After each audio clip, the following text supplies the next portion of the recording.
Hey, Amy. Hey, Melissa. I have great news for you. What's that? We have officially reached the top 10% of all podcasts. I'm going to act like I didn't know, but I knew that. But yay, that's so exciting. Thanks to our listeners for your dedication and support. And you can continue to help us spread awareness of dyslexia by taking a moment to like, share, and review our podcast on social media and with your friends and or coworkers. It really helps bring our podcast to the attention of others when you do that. So it's crucial that you do that. And it spreads awareness of dyslexia, which is helping kids. And that's what we all want to do. That's right. So don't forget, like, share, review. Thank you. Hi, this is Amy and Melissa. We are a couple of retired Texas teachers who are CALTs, Certified Academic Language Therapists. We started our own businesses, and now we have a podcast called The Dyslexia Duo. So join us for our informative podcast, where we'll delve into dyslexia, covering the topics that affect parents, therapists, teachers, practitioners, and anyone who wants to learn more. We'll guide you through everything you need to know, from the first signs to the intricacies of dyslexia curriculum placement and beyond. This season, we will cover the referral process, what to expect when your child or student is dyslexic, the generational impacts of dyslexia, and how to support those affected. Come join us.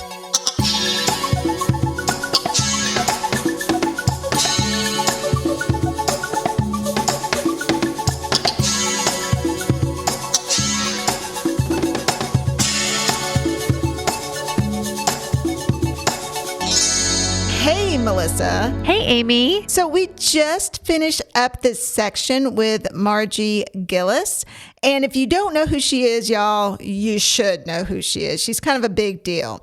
So on her bio, that I'm just going to read the first paragraph, she's a recognized CALT. So those of us in the biz, we know what that means, yes. Who has been teaching children to read for over 40 years. She has a doctorate from the University of Louisville in special education, and she founded Literacy How, which provides professional development opportunities and coaching for teachers. And she talked an awful lot about professional development, how our teachers aren't getting it at the college level, how we still need that professional development while teachers are teaching children. They're not getting what they need. Right. It was so interesting how she has family members who also are dyslexic. So she was very familiar with dyslexia, both professionally and personally, and even her family members. Some of them had a difficult time getting identified. I also thought it was so cute when she talked about her younger sibling who was not going to school yet, but she taught her younger sibling how to read as she was going through school. And I thought that was so cute because I actually played school as a little kid too, but I was the youngest of 5 girls. Oh, yeah. And nobody wanted to play with school me. With you. So I was the student and the teacher. So that was interesting. We had enough school to last a lifetime in my house because my mom was a teacher and we had 3 girls. And so we had a chalkboard in the garage, but we didn't write anything on it. We just drew pictures on it. But, you know, we had enough school to last us a lifetime. But here you are. All that, here we are. But y'all, this is a great episode. And so join us to hear Dr. Gillis's interview. Thank you. Thank you. Hi, this is Melissa. And Amy, and we're the Dyslexia Duo. So today we have Dr. Margie Gillis. And you kind of came onto my forefront, Dr. Gillis. I think I went to an ALTA or IDA seminar some years ago, and I went to your breakout session, and I was like, oh my gosh, she's so knowledgeable. And I've just kind of followed, and I want to say this was like 7 or so years ago. Oh, wow. Yeah. And I've just kind of followed you ever since. I own a couple of your books. Nice. Yeah, I use your video for training from understood.org when I work with parents, when I work with new teachers in the area. So go ahead and introduce yourself. Yeah. So call me Margie, please. And Margie Gillis. and I am the founder and president of Literacy How, a nonprofit organization in Connecticut. And we provide coaching support for teachers, all ages, pre-K teachers, all the way up through high school. And we really believe that the coaching support the teachers receive is the difference maker when it comes to transferring the knowledge to practice. And isn't that what we're after, right? We want the practice. We want the teachers to feel confident that what they're doing with their students is based on research and evidence, but it's not easy to make that transfer, and you really do need a lot of support to make that happen. Absolutely. Now, did I hear that you're a CALT also? I am. Where did you receive your training? So I was very fortunate to receive my training in Dallas. With Alet Cox. Oh my goodness. I know. Wow. So did you go through with Mimi by chance? No, Okay. not with Mimi. I went through the program I started it in 1986, the year my third child was born. And we were living in Dallas at the time. I had been in a master's program years before that. Like I graduated in 1975, and the woman who was the director of the program at the University of Connecticut told me about alphabetic phonics. I'd never heard of it. And I was going to take my first position as a special education teacher in Maine. And I said to her, Dr. Lieberman, I need to know how to teach this content. Like, she was a researcher. She taught me about phonemic awareness long before it became a buzzword. But she said, oh yeah, there's a woman in Dallas. Her name is Alet Cox. She developed a program. I said to her, Dr. Lieberman, I'm going to Maine, and Maine and Texas are pretty far apart. But fate is a funny thing. I met my husband that year, or I re-met him. And the year that I moved to Maine, he was living in Austin at the time, but he got transferred to Fort Worth. And that was the perfect time. Timing is everything, right? Right. That was the perfect time for me to study a different methodology, which I had heard about, but I'd never engaged in. And that was an opportunity for me to practice what now is called structured literacy, but to practice that with individuals, an individual pilot student that I had at the time. And I learned so much through that process, and that's really carried me forward. And I've taken pieces of that into the work that I have done in the last 25 years with teachers. Very nice. Melissa and I are both CALTs, and she got her CALT at SMU, and I got my QI at SMU. And wonderful. Thank you. And one of the training cohorts that I do for therapy is a hybrid of alphabetic phonics and MTA, because I want my trainees to see the historical roots as to why they're saying what they're saying. So fantastic. Well, the foundations of literacy really is such a key component to getting started for anybody who's needing to get that instruction and understand why we do the things we do. I believe in that. But in that book, I really understand it a lot better when I looked at that book and, really dissected it. For sure. Very, very important. Okay. So you talked a little bit about your career, and could you tell us a little bit about your motivation as to why you do what you do? Sure. My origin story. Yes. But it's funny. It's an interesting story, because my mom always said that I was a born teacher. I was the fifth of six children. I had a little sister who cried when I went off to kindergarten. And so for Christmas that year, my mom got us little desks, and we played school every day. Oh. And she went to school 2 years later, basically reading, because I taught her all the things that I was being taught. And I went to Catholic school. The nuns taught us letters and sounds. We still learned to read with Dick and Jane. I didn't have any trouble learning to read, but my older brother, had a lot of trouble learning to read. And the little bit of phonics that he was taught wasn't sufficient, because he was learning, the old whole word method, which then became whole language, which then became balanced literacy. Mm-hmm. And that didn't work for him because, as it turned out, he was dyslexic.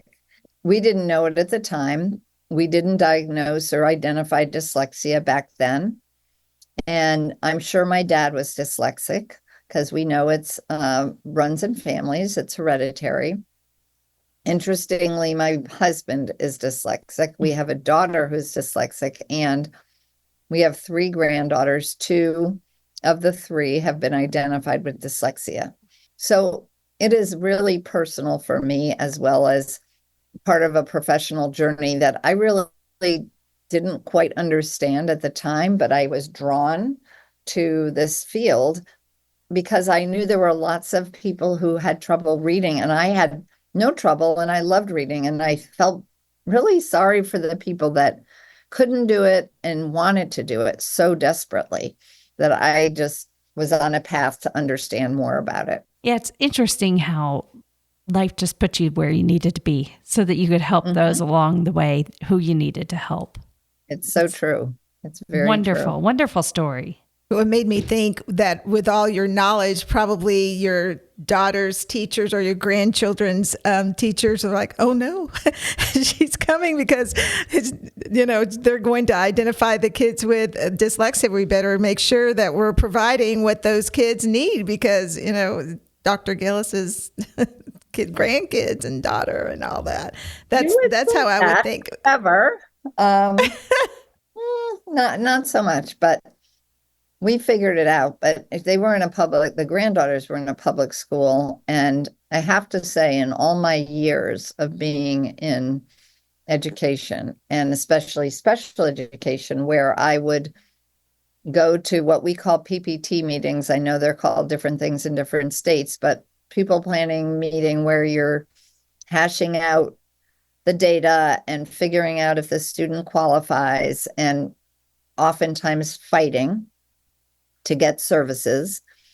And I've been at some pretty tough meetings, but I have to say the one for my oldest granddaughter was one of the hardest, not just because it was a personal, gut wrenching that they didn't want to provide the services, but because there was such an incredible rejection of the science. And a school psychologist who knew nothing about phonological processing, who knew very little about reading disabilities and how to assess. I mean, it was shocking. And it was in a pretty affluent district in the Northeast. Obviously, will not name it, but I was shocked. I really was in 2022, I think was the year. Oh, wow. So just 2 years ago. Oh, wow.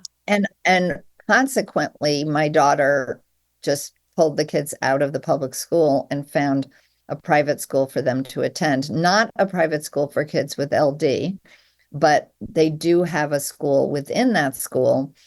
And they're doing a great job of working with kids that have reading difficulties, including dyslexia. Wow. So I'm curious now if you could go back and give a definition of dyslexia to that team.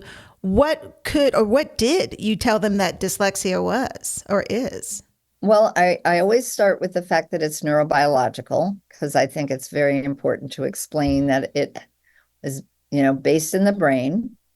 It is something you're born with, right? It's hereditary, and that's very, very important. We know so much now about the genetics of dyslexia. And if we know that, then we have to flag kids who have histories, whether it's their parents, their grandparents, an aunt, an uncle, whoever, because that we know about. Like when the child is born, they know what their history is. And so the history is really important to mention.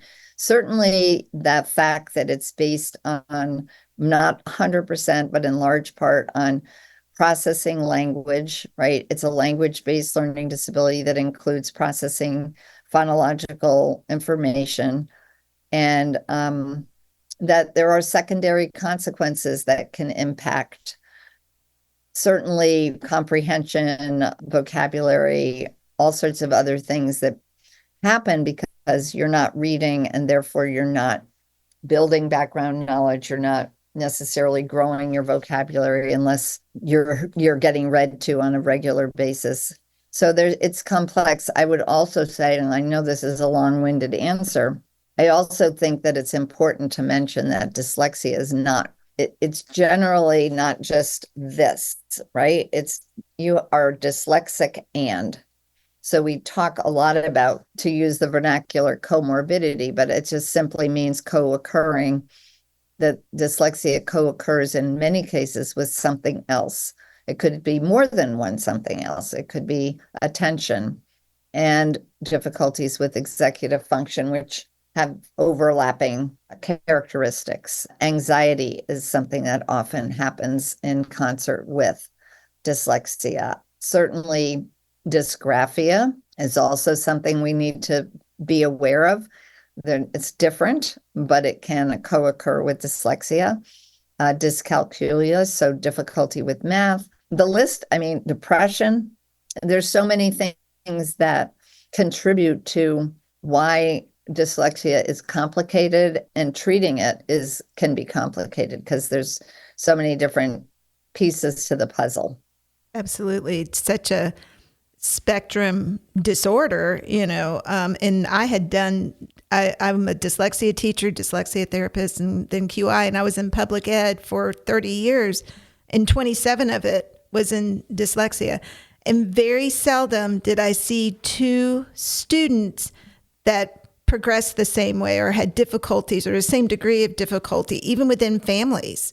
What they were demonstrating was so different from the other person. And so, and I did evaluations for years and years and years too. And you can't just rest your hat on what you've done in the past. You have to look at everything. It's like putting together a puzzle every time you do an evaluation. For sure. I also find it interesting when I think about my students who I've had in the past too, the way that they present with dyslexia and how they progress, kind of like what Amy was saying. There's different levels of their emotional needs that you have to support along the way. So a lot of times they come in and you can't even get started right away on the therapy because their emotional needs are so great.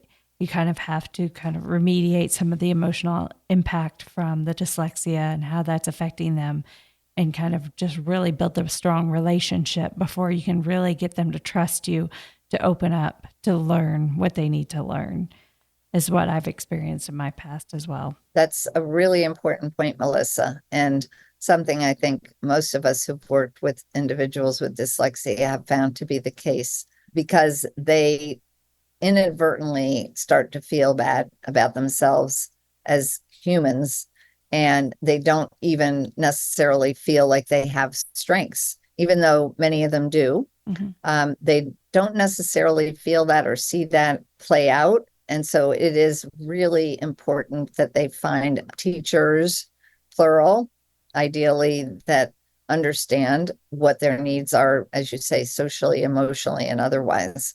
Incredibly important because it complements the hard work that they're doing academically to succeed. I feel like that's a strength of Melissa's too. Oh, well, thank you, Amy. Thank you. I think it helps when I struggled myself, not with reading, but I struggled myself with math. And I think I can kind of put myself where they are, not in all aspects, but I can understand the struggles and how it felt in school and how that really makes you feel like you're less of a person. When you, especially with reading being everywhere, you can kind of understand how the kids can feel like they're the only ones that can't do this and everybody else can. And they just really start internalizing it at a very early age. For sure. It's incredible how early they pick up on it. They are so intuitive. And that's why I think it's so important that we find these kids as early as possible. I know that's something you're planning to talk about today or ask me about today. Very, very important. I loved that you said getting that family history is a huge component too, because that if we know already that there's family history, that should be something that we can identify early on in kindergarten, that the parents should have to report right away. So we know kind of what we're dealing with as soon as kids come into the school. Yeah, for sure. And I think the concern on the school's part is that we're going to look for something that may not be there. And why would you set a kid up for being identified if they're not at risk? And so why would you ask that question? But it's like a medical diagnosis. If you have a family history of diabetes or heart disease or cancer, like, you need to know that, because that gives us a better chance at finding those potential difficulties, and just being aware that they may surface at some point in time. Very good point. We're talking about instructional programs and instructional approaches. And I have a lot of teachers, I have a lot of parents that come up to me and they'll say, oh, is whatever dyslexia curriculum OG? Or how can I learn OG? It's hard to explain to some people, well, one's a curriculum and one is an approach. So can you talk about the difference between an instructional program and an instructional approach? Sure. This is such an important question. And I understand why it's confusing for anyone, a teacher and a parent, to really sort it out. And the way I like to explain it is, an instructional program is what is referred to in research as a standard treatment protocol. So if we're thinking about figuring out what works for a specific child or a group of children who have a profile, and we want to know what intervention is the best program for that profile for those students, we can think about what's called standard treatment. Like, this is what the profile is, and these students, based on research, need these components of a program. And the program needs to be delivered this way. So we talk about fidelity, right? When you're delivering a program, if you want to know if the program is working, you have to deliver it the way it was written to be delivered. And there's usually a scope and sequence that you follow, and you don't deviate. And many of these programs do have a specific scope and sequence. And then the teacher doesn't have to make countless decisions about, do I skip this next step or do I reteach that step? Those are all good practices in general that we think about when we think about an approach. But when we're thinking about a program, you don't skip steps. You go in a specific order. And then when the student succeeds or doesn't succeed, you can say, well, I followed the program with fidelity. So it's not the program that is the problem. It's not the right, well, it may not be the right program for the student, right? So you figure that out too, like, it doesn't fit the student's profile, but you followed it with fidelity. And there's lots of programs out there. I often say one size doesn't fit all, because one program very rarely works for every student with varying profiles of learning. When you think about dyslexia, it generally impacts the word recognition skills, right? So you would want a program that addresses decoding and encoding and spelling versus a comprehension focused program that might be better suited for a student that has language comprehension difficulties. But having said that, we also mentioned earlier that there's no classic dyslexia, right? So in general, you have profiles that might have a greater need on some. I think of Hollis Scarborough's rope, like some of those strands more than others. And in that case, an approach, what I call a problem-solving approach, meaning I'm going to use data to figure out where the student's difficulties lie. I am going to identify, right, what the problem is. I'm going to use a problem-solving approach, which means I can flex it depending on how the student is responding to the instruction. I can pull things from other programs, right, to help teach that content. And along the way, I'm going to monitor the student's progress so that I can adjust the program accordingly. So it's an approach is all about keeping the problem at the center and deciding as you're in the moment, diagnostically and prescriptively figuring out what I need to choose to teach a skill that seems to be weak for that student, something that student needs more practice on. So, for example, Orton Gillingham and alphabetic phonics are approaches. They're not scripted. Yes, they have a scope and sequence. That doesn't preclude you from having a scope and sequence. That's good practice. But it could also mean that as the student is going along in that approach, they could accelerate if they don't need as much intensity in certain steps of that program. And again, it's using data really even more, I think, strategically and carefully to guide what changes need to be made along the way. I do in my training groups that I have when I'm training to therapists, I caution, because we are training in that hybrid and it is the approach. But while you're in training and you're using a program to inform your decisions, not to deviate, especially the first couple of years, because you're not quite sure how everything's going to work together, basically. And so I really tell them, don't deviate from fidelity. And we talk about what fidelity for the various curricula that I train in.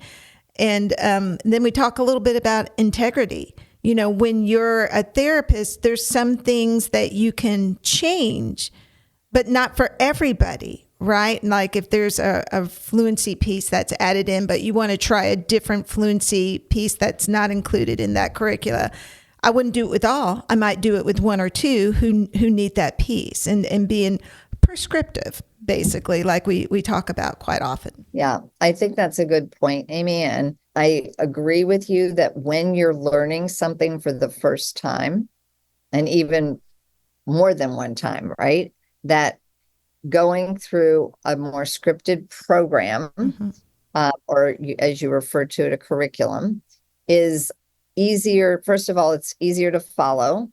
It's easier to spend time observing how the students are reacting to that and how they're actually acquiring those skills. And the more experiences you have with different students who go at a different pace or have more or less challenges with different aspects of learning, then you can start to deviate, as you said, from the program. But I think it's really important to learn a program first, and it helps develop confidence. It helps build your repertoire of different types of learners who do need different aspects of the program weighted differently, depending. Right. I will have to say, I have many trainee, they go, when did you feel confident into what changes you can make? And I'm like, sister, I'm still, there's times where I'm not really sure. I'll have a student that throws me a curveball and I'm pulling all my resources trying to figure out what can I do? How can I help this student? So, but, I didn't start to feel confident in a curriculum until I was like 3 years into it, where I felt like I could make some of those judgment decisions. Yep, for sure. The more experience, the better. Mm-hmm. We'll be right back after a word from our sponsors. Hi, this is Melissa with Kids First Dyslexia Services. I am excited to share with you my private practice. Kids First Dyslexia Services is a private practice that specializes in dyslexia therapy. Each one-on-one session focuses on instruction specific to your child's needs in a nurturing environment that develops self-esteem, builds confidence, and fosters a sense of accomplishment, resulting in happier kids with higher levels of achievement. We provide a professional, personalized experience, always putting the child first. We value the relationships with both our students and parents because strengthening skills and overcoming hurdles to achieve desired goals and success is a team effort. For more information, please visit www.kidsfirstdyslexia.com. That is www.kidsfirstdyslexia.com. Hi there. This is Amy Rodenroth, owner of Discovery Dyslexia Services. So tell me if any of these situations are familiar to you. Your dyslexia teacher / therapist has suddenly retired unexpectedly, and you do not have the personnel to fill the space. Or you do not have enough trained teachers or therapists for the number of students who have qualified for dyslexia services, and you need a trained teacher or therapist quickly, like yesterday, quickly. Or you need a teacher to provide compensatory services, and you do not have anyone that can provide what's needed. Well, what do you do? I'm going to tell you what you can do. You can call Discovery Dyslexia Services. Discovery Dyslexia Services can help you with your various dyslexia concerns. We have multiple CALTs who can provide virtual small group therapy. We can also train your teachers in most dyslexia curricula, either virtually or on site. Just let us know how we can help support you. For more information, go to our website at www.discovereed.com. Let me spell that for you. DYSCOVEREAD.com. And I know it's a funny name, but we're providing huge services for our dyslexic population. So keep in mind, Discovery Dyslexia Services, covering all your dyslexia needs. Let's return to the show. What is the difference between structured literacy and a multisensory dyslexia curriculum? I think the way I like to explain it is structured literacy is a brand that IDA coined, a term that IDA coined, sort of to explain that in order to teach students the complexity of the English language, right? To build proficiency with reading and writing English, that it has to be informed by the structure of language. So the structure of language are all those elements of language that we know about: phonology, orthography, morphology, right? All those elements that are part of the content. Okay, so structured literacy is content focused, and then it has the how. Like, not only is it the what do we teach, like I just explained, and phonology, we teach phonemic awareness and phonics, and orthography, we teach how words are spelled. And so all of those elements of language that I just mentioned. But it's not just that, it's how do we deliver that content? And so I refer to that as the pedagogy of instruction. And so there are pedagogical principles that are just good principles of how you teach, whether you're teaching math or music or anything, right? We want to be explicit when we're teaching, especially new learning. We want to be systematic. So that means we have a scope and sequence. We want to be data-driven. We talk about multisensory. I use the term multimodal, but they're very similar.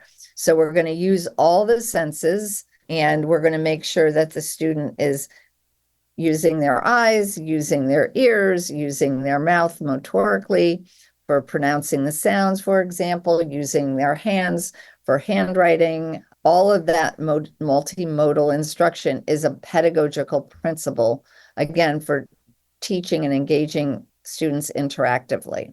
So I think they're both really important. When I talk about structured literacy, depending on my audience, if I'm talking about general ed students, structured literacy is going to look different than if I'm talking to special education teachers and I want them to have deeper knowledge of that content. And I also want them to understand the pedagogy, because students that have reading difficulties are going to need instruction that adheres to those pedagogical principles even more so. That makes sense.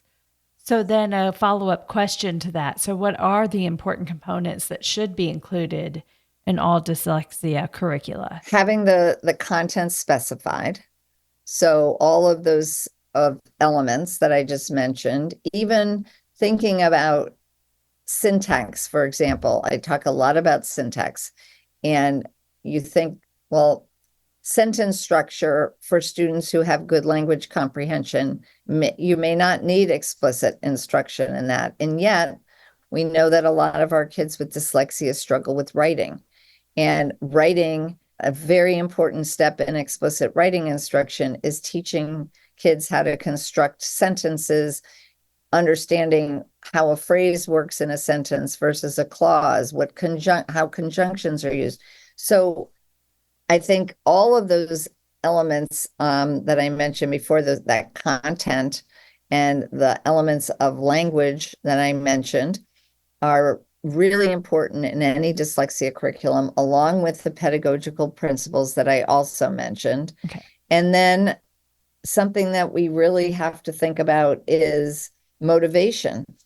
So there is a science of teaching reading, but then there is also the art of teaching. That sounds like, Melissa, you're really good at connecting with your students, right?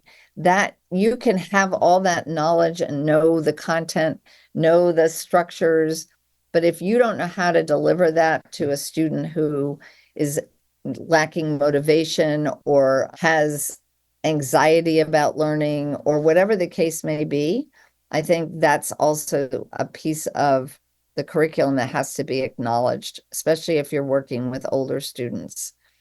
And so there are a lot of aspects to that curriculum, I think, that we have to factor in. That's a wonderful response. Thank you so much for clearing that up for me and for our listeners, because I know we've had a couple of questions about this recently, Amy. Yeah, we have. One of the things I see when I go into districts and I do training, I'll hear, in the state of Texas, we have something called reading academies, and it's, the science of reading, but it's very broad, right? It's talking about phonology and decoding. It's talking about the big five. And we also have some teachers that are OG trained, and there might be some teachers that are even letters trained. But one thing I'm seeing is that they receive all this great training and then they go back to their classrooms and they don't know exactly what to do with it. How can we support those teachers? What can we do to help those teachers understand? I mean, we can't be in their classroom 24/7, but what could we do to support them? Well, I think partly the answer to that depends on what role they're serving. So yes, you mentioned letters, and letters is pervasively used to train teachers in all tiers. Yeah. And clearly a teacher who's working in general education ideally should know all of it, but is not going to be expected to work with students that have the most, severe learning challenges. That knowledge and that practical experience really is critically important for example, reading interventionists, special education teachers who are working all day long with those students. But that said, the work that we do at Literacy How is really about coaching teachers. And we can't do the practicum that you just mentioned, Amy. Like, that would be ideal. Every teacher, I always say this, if you have an opportunity to work with a student one-on-one and have a supervised practicum of sorts, it's worth every minute, because that's where you really understand how to differentiate instruction based on the needs of your students. But that's not a practical solution to the problem. I think what does need to happen is that the teachers need to have a coach who knows reading, who's worked with kids of different difficulties, who has good people skills, who knows how adult learners learn. So, our coaching involves what we call cognitive coaching, where we basically get teachers to reflect on what they're doing. It's data driven. So Jan Hasbrook, who I'm sure you know the name, co-wrote Student Focused Coaching with Daryl Mickle. And that approach to coaching is really about having the data, the students' data, drive the coaching process.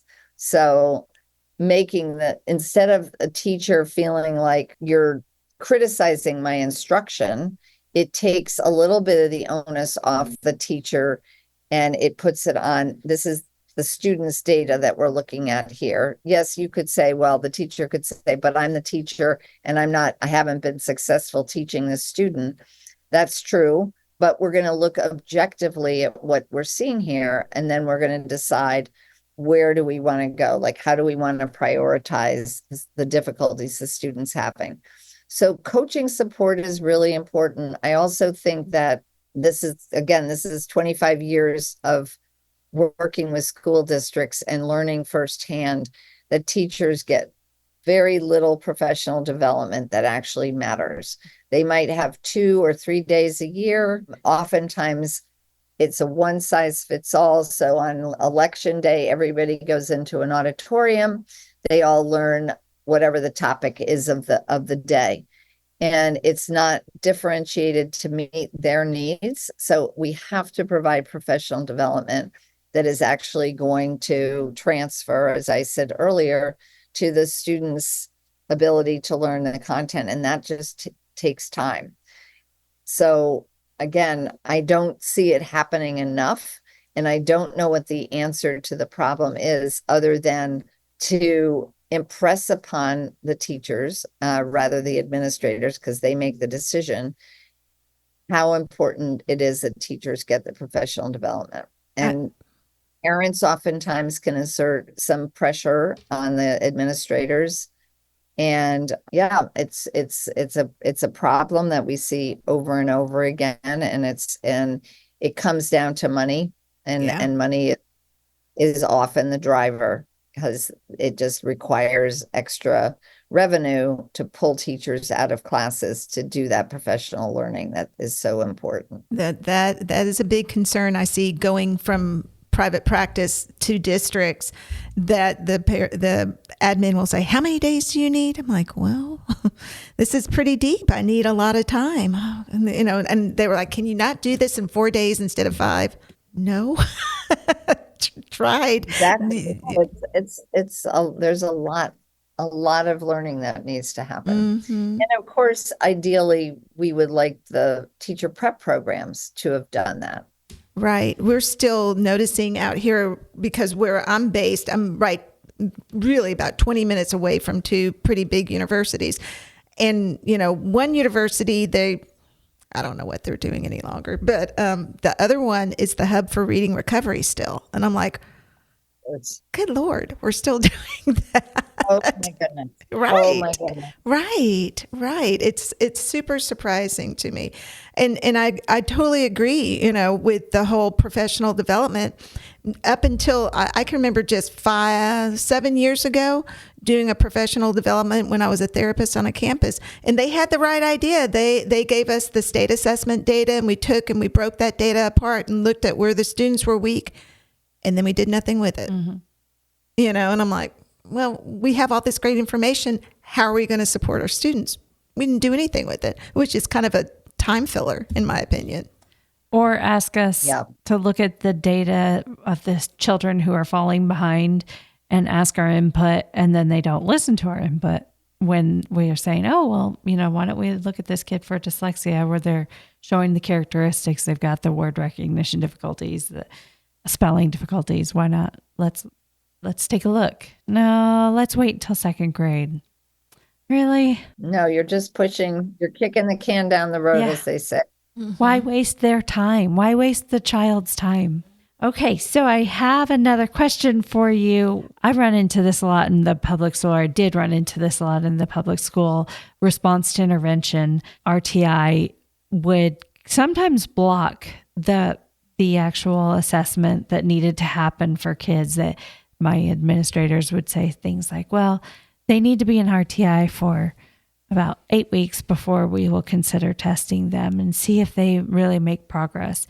And then when they do make some progress, because they're getting some, quality instruction from a small group, 1-on-1 or 1-on-2 or 3, they do make some progress. Well, they're making progress, but they're still not where they should be able to be, based on all of their other data. So can you talk to me a little bit more about RTI and your thoughts on that? I have a long history with it, because I was at Haskins Laboratories in 2000, which is a research lab in New Haven.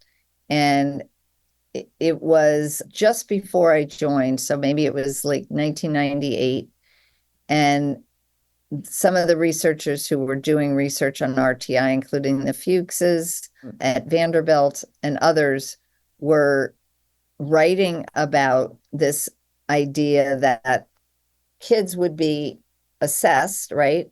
All students would be assessed using a universal screener, and that based on those data, they would, if they didn't pass the screener, they would go into another tier of instruction, and they would get a more differentiated, focused intervention based on their needs. And if that didn't work, they'd go on to the next tier. And at that point in time, I would say the vast majority of the country was using a discrepancy model for finding kids that weren't making adequate progress so that they could receive specialized instruction and, be identified. We know that doesn't work. We know that discrepancy formula has been dismissed as a valid way of finding kids who need specialized instruction. So I was very heartened to read about RTI and think about, well, this is a great system for getting kids in and out of increasingly targeted intervention and instruction. And ultimately, the child who wasn't making progress, who wasn't responding to instruction, would be identified and receive the instruction in addition to tier 1. So there were lots of misconceptions about RTI in the early years, but conceptually it made a lot of sense to me. Mm-hmm. And so it's a framework really for getting kids what they need. I think that what was missing from RTI and is still missing, it's, as you said, Melissa, it's still a wait to fail model. And that's really what, before RTI was on the scene, that's what was happening. Kids had to fail because they had to have a discrepancy of 2 years or greater, which means that they had to be at least in second or third grade before they would qualify for services. And we know that prevention, early intervention makes all the difference in the world. So it completely discounted what we know about finding kids early and giving them good instruction before they get further and further behind. We still have RTI that's a wait and fail model. Exactly what you said, Melissa, that we're still saying a kid has to be in intervention for at least whatever it may be. A lot of times it's 12 weeks, but 12 weeks turns into 18 weeks, turns into 24 weeks. And before you know it, the better part of a year has passed, and a child still isn't getting the instruction they need because they don't feel like they've had enough time to determine if it's been an effective intervention or not. So by all counts, we're still not using the framework the way it was designed to be used. Another thing that we see is the kids get an intervention, but they're getting pulled out of tier 1, and they're not receiving the content that they should be getting in their general ed classrooms. There's all sorts of problems with it. I think multi-tier systems of support is a more comprehensive approach because it acknowledges the systems more so than the framework. RTA is part of MTSS, but MTSS is much more than just those tiers of support. It acknowledges that there has to be a well-oiled machine that includes a data process that is adhered to, looking at those assessments on a regular basis, including monitoring progress according to a timeline, again, that's adhered to. Like there's the social emotional needs, behavioral needs are also acknowledged in addition to the academic needs. That's also a big part of MTSS. So I think the problem with it is it's easy to describe easy-ish. It's not that easy, but once you understand the concept, you can say, okay, these are the systems that have to be in place. I can tell you from working with schools now for 25 years in Connecticut, it is rare that you see a school district that has it figured out and has it managed so that everyone in a school knows that this is the expectation for what assessments are going to be used, what the process is going to be, and making sure that a child doesn't get stuck. And that's how it feels, I'm sure for that child and the family, gets stuck in a tier that is not working for that student. It's hard to do and pull off these systems and structures well. I agree. And it leads to frustration amongst all parties. It really, really does. And because again, it requires personnel who are trained, who are well trained to oversee the systems. And then that includes training teachers. It includes building in time for teachers to look at data. And my experience with teachers is they give the assessments, but they're not trained to analyze them. They're not trained to, okay, now we've done the analysis. We have to put the kids into groups based on the analysis of the data. And that takes time. And also it takes, experience and knowledge on the teacher's part. And then if you really pay attention to the data and you administer progress monitoring assessments, you may have to adjust groups on a fairly frequent basis. That's another time-consuming endeavor. In the end, it sounds good. It's really hard to execute. I agree with that. We talk about analyzing the data. We do screeners in Texas and into kindergarten midway through first grade, all means all. And still to this day, I'm talking to teachers about don't just look at what the number reports because it's computerized. Don't just look at the number and look for the green, yellow, or red, Look at qualitative, what was happening while the child was doing the assessment. Did they change their answer multiple times? Did they just click, click, click? Did they really think it through? Did they time out and that's why it's wrong? I mean, there's so many things, and we have to train teachers on all of those pieces on how to do it. For sure. Yeah. Yeah. I'm glad you mentioned that, Amy, because the quantitative data is really, really important, and it's easier to look at reliability and validity, obviously, when you have those numbers. But there's kids that fall through the cracks that we aren't paying attention to their behavior, like you said, their qualitative information that sheds light on why their numbers are what they are. And without that information, it's hard to know the best path to take for those students. You have to look at the big picture, really. Thank you so much for listening. Our interview with Margie Gillis will continue next week. The Dyslexia Duo podcast hosts are Amy Rodenroth, Melissa Dean. Our producer is Greg Rodenroth. You can find us on Facebook at The Dyslexia Duo. Email us any questions or comments at thedyslexiaduo@gmail.com. Awareness is so important. Share this podcast with your friends, family, and teachers. Thanks for joining us. Bye.